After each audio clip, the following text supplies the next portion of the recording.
Assalamualaikum. Hi guys, kita jumpa lagi pada minggu ketiga. Okey, tugasan minggu ini kita akan belajar tajuk unit 8, pengawetan makanan. Okey, sebelum tu cikgu ingatkan bahawa tugasan 1 dan tugasan 2 harap dah siap. Okey, jangan tunggu lama-lama, nanti lagi banyak kerja. Okey, untuk minggu ni kita masuk tajuk pengawetan makanan, tapi untuk minggu ni kita hanya fokus kepada bahagian kerosakan makanan. Okey, boleh buka buku teks. Hari ini kita akan belajar daripada muka surat 133 hingga 136. Okey, kita tengok dulu macam mana bermulanya proses pengawetan makanan.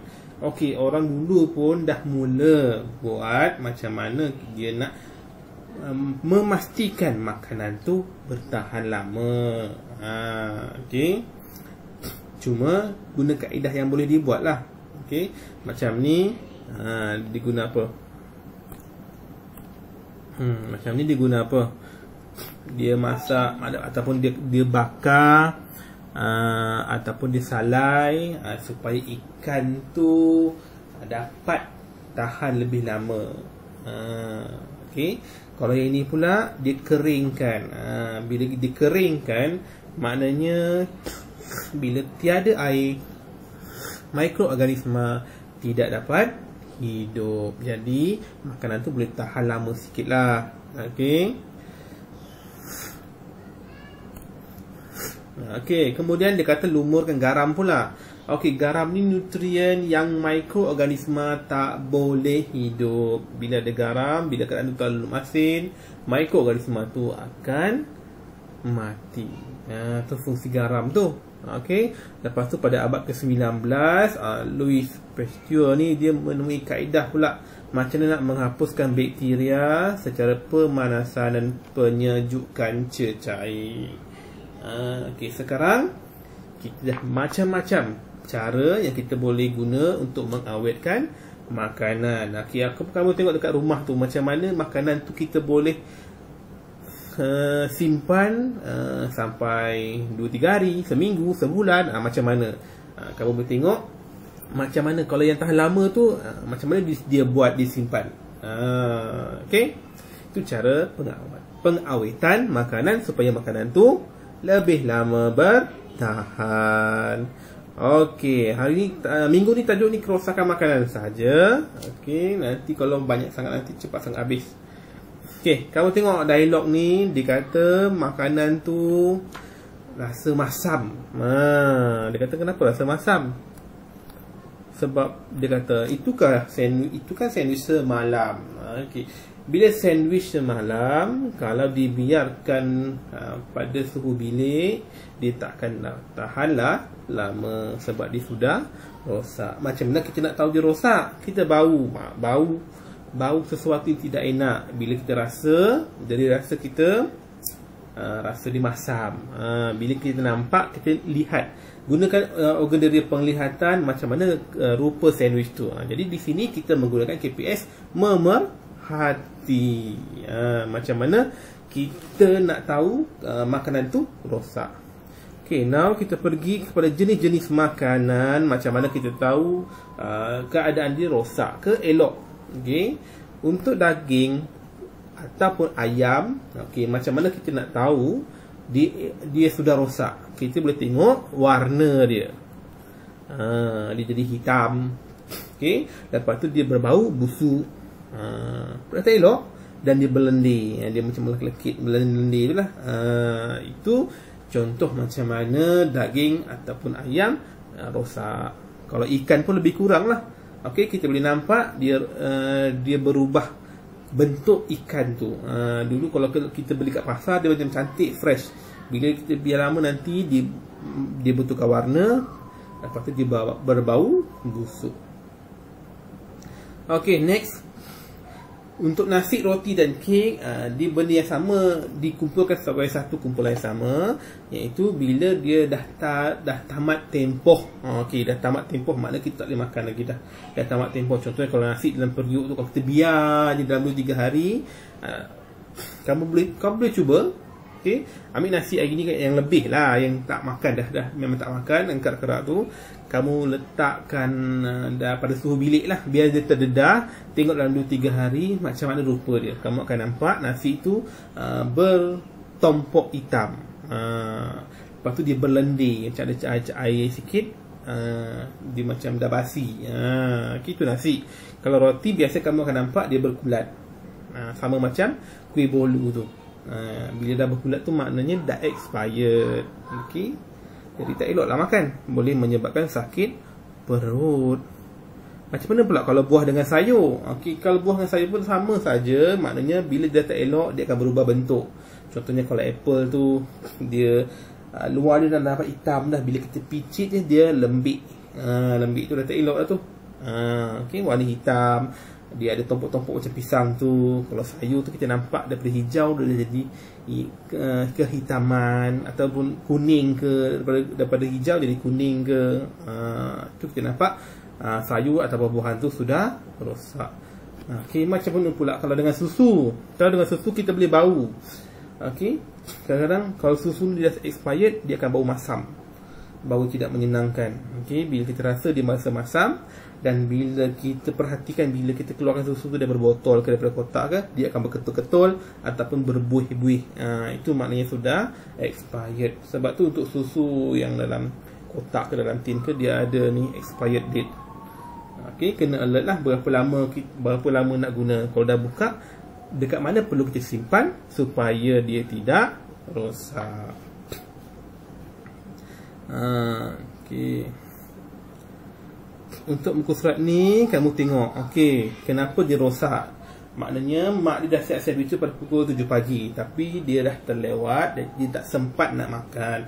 Jadi dia biar di atas meja tu tanpa menyimpan di tempat yang sepatutnya. Bila mak dia tengok dah pukul 9 malam, dia dah bau, dia dah bau masam.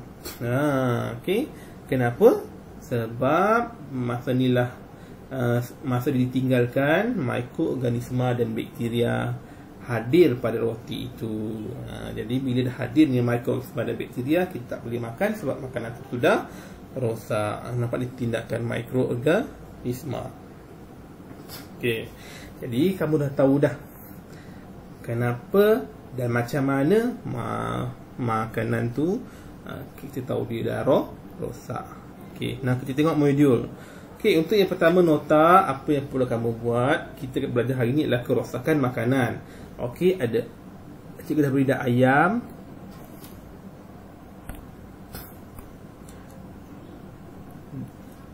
Hilang pula.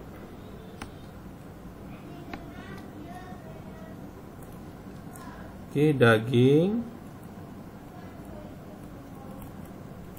Okey, ayam daging ni macam mana rupa dia, atau keadaan dia, atau sifat dia apabila dia dah rosak.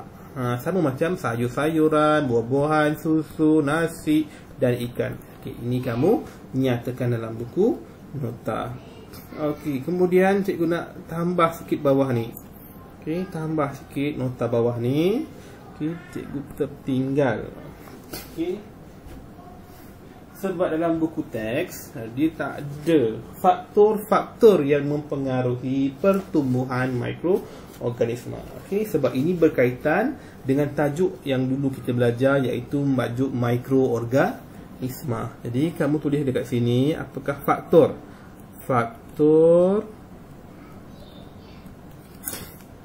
yang mempengaruhi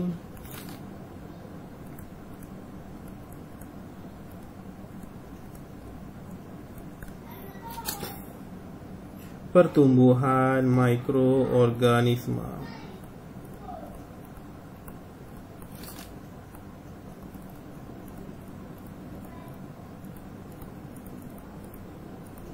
Okey, biasanya ada 5 faktor. Okey, 5 faktor. Tapi dalam latihan yang cikgu bagi tu ada 5 sajalah. Tapi biasanya patutnya ada 6. Okey, kamu boleh buat guna kaedah pertebuih ke sekati kamu. Yang penting kamu tahu ada 6 faktor. Okey, yang pertama itu kehadiran air. Kalau tak ada air, kalau di dalam keadaan kering, mikroorganisma tidak akan membiak. Yang kedua, keasidan. Okey, maknanya kalau makanan tu bersifat asid yang tinggi, mikroorganisma tak akan tumbuh. Ini akan berkait rapat dengan proses pengawitan makanan yang kita akan belajar minggu hadapan. Kemudian nutrien. Nutrien ni macam garam. Garam, gula. Gula tu mempercepatkan proses pertumbuhan mikroorganisma. Tapi kalau garam, dia akan membunuh mikroorganisma. Suhu, perlu suhu yang sesuai baru boleh mikroorganisma tu membiak. Tak boleh terlalu panas, tak boleh terlalu sejuk. Okey, nombor 5, udara. Okey, kalau kita biarkan saja, bila ada udara, mikroorganisma pasti akan tumbuh. Tapi kalau kita simpan tempat yang tak ada udara, mikroorganisma tak akan membiak. Dan last sekali, cahaya. Maknanya kalau ada cahaya, dalam cahaya je, mikroorganisma tu sukalah pada cahaya. Dia boleh cepat membiak. Okey, jadi ini 6 faktor sebenarnya yang mempengaruhi pertumbuhan mikroorganisma. Tapi dalam latihan nanti kita tak ada guna cahaya lah. Okey, ini untuk nota saja. Okey. Now, bila dah habis nota, tengok pula latihan. Okey. Now latihan. Yang pertama, ini adalah gambar. Yang kecil ni kamu kena nyatakan. Kotak kecil ni nyatakan ini gambar apa. Okey, ini gambar apa. Yang kotak besar ni kamu nyatakan apa ciri-ciri dia. Macam mana kamu nampak keadaan dia. Maknanya kita guna KPS memerhati. Kamu memerhati menggunakan organ-organ diri kamu. Apa yang kamu nampak dengan penglihatan, apa yang kamu boleh rasa dengan lidah kamu, macam tu. Okey. Yang ini roti berkulat. Dari jawapan pula. Okey, lepas tu apa ciri-ciri roti berkulat tu, apa yang kamu nampak. Okey, yang ni orang ni abaikanlah. Okey, sebab ni cikgu kongsi dengan bahan daripada kawan cikgu dia yang bagi BBM ni. Okey, yang kita perlu perhatikan adalah daging tu. Jadi apa ni daging yang macam mana? Jadi kalau daging tu, apa ciri-ciri daging tu? Okey, dan last sekali ini adalah ni buah strawberry. Macam mana keadaan buah tu? Jadi apa ciri-ciri buah strawberry yang kamu nampak tu? Okay, itu yang perlu kamu buat dalam latihan yang pertama. Okay, untuk latihan kedua, dia ada dua. Satu yang atas ni tajuk atau muka depan dia. Yang ini yang bawah tu soalan yang perlu kamu tampal dalam buku latihan.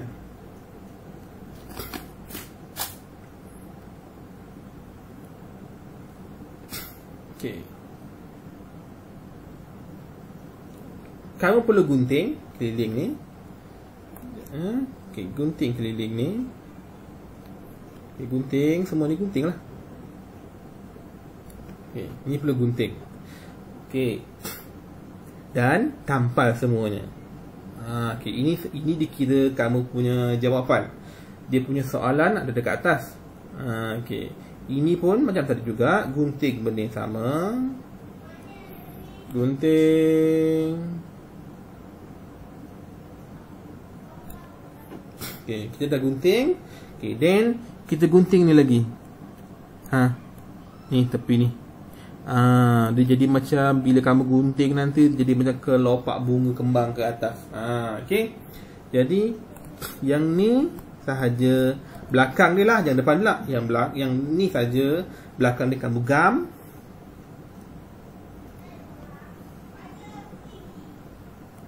Tampal kat sini. Jadi bila kita buka, contohnya kita tunjuk lah. Bila kita tarik udara ni ke atas, keluar yang ini. Contoh, okey. Maknanya jimat lah sikit. space kamu nak tampal tu. Okey. Jadi ini adalah faktor yang kedua yang cikgu tambah tadi, faktor yang menyebabkan pertumbuhan mikroorganisma. Okey. Apa akan terjadi jika salah satu faktor tiada? Okey, yang ini dinamakan sukan. Suhu udara, keasidan, air dan nutrien. Sukan. Okey. Ingat sukan. Okey, sukan. S-U-K-A-N. Suhu udara, keasidan, air, nutrien. Okey. Nah, macam mana kita nak jawab? Cikgu bimbing lah. Sebab dia tak ada dalam buku teks, tapi sebenarnya ada. Okey, dengan tajuk mikroorganisma tu kita dah belajar dulu sebelum ni. Okey, pada suhu. Okey, ini kita buat jika suhu tu dia menyebabkan tidak berlakunya pertumbuhan mikroorganisma. Okey, mikroorganisma biasanya kalau macam mikroorganisma ni, maknanya kita akan tulis mikroorganisma akan mati ataupun tidak akan membiak. Akan mati ataupun tidak akan membiak. Yang mula-mula tu mesti macam tu je lah, sama ada akan mati atau tidak akan membiak. Okay, kalau suhu, mikroorganisma akan mati pada suhu bila dan pada apa waktu suhu rendah. Okay, maknanya dia akan mati pada suhu yang tinggi. Pada suhu yang rendah dia, kita panggil dia tidak aktif. Okay. Kalau udara pula, dia tidak akan membiak dalam keadaan vakum. Maknanya tak ada udara. Okay. Vakum ni nanti kita akan terang minggu depan dalam proses pengawitan tu. Dia jadi pengawitan. Keasidan pula, mikroorganisma tidak akan membiak dalam keadaan asid.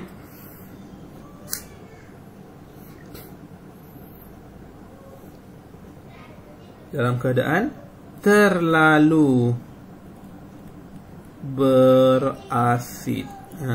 Maknanya kalau terlalu berasid memang tak ada lah dia boleh hidup. Okay.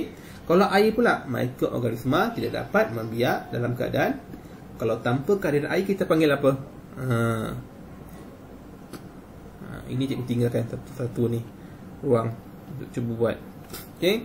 Nutrien pula, mikroorganisma tidak akan membiak dalam keadaan nutrien. Hilanglah pen. Nutrien yang apa? Tidak bersesuaian. Maknanya kalau letak garam, mikroorganisma pasti tidak akan membiak. Kalau gula, ya, macam buat donat. Okay, donat tu, gula tu mempercepatkan pertumbuhan mikroorganisma. Jadi jika salah satu ni tak ada pada makanan tu, pasti makanan tu akan bertahan dengan lebih lama. Tapi kalau ada 5 ni sukan ni, suhu, udara, keasidan, air dan nutrien, kalau ada 5 ni, mikroorganisma akan membiak. Okey. Jadi itu saja. Tak dalam buku. Okey. Jadi ini saja untuk minggu ni. Okey. Sebarang masalah boleh tanya. Okey. Lepas ni cikgu harap kalau boleh cikgu nak buat lah. Kalau jadi yang online Telegram tu, kalau tak ada masalah kita akan teruskan supaya cikgu dah lama tak bercakap, bosan pula duduk rumah cakap dengan seseorang, cakap dengan laptop ni okey. Jadi sekurang-kurangnya kita ada perhubungan dua hala, maknanya lagi senang. Okey, minggu depan tajuk pengawetan tu lagi banyak perlu kita bincang, sebab nanti ada melibatkan buku aktiviti. Okey, itu sahaja daripada cikgu. Terima kasih.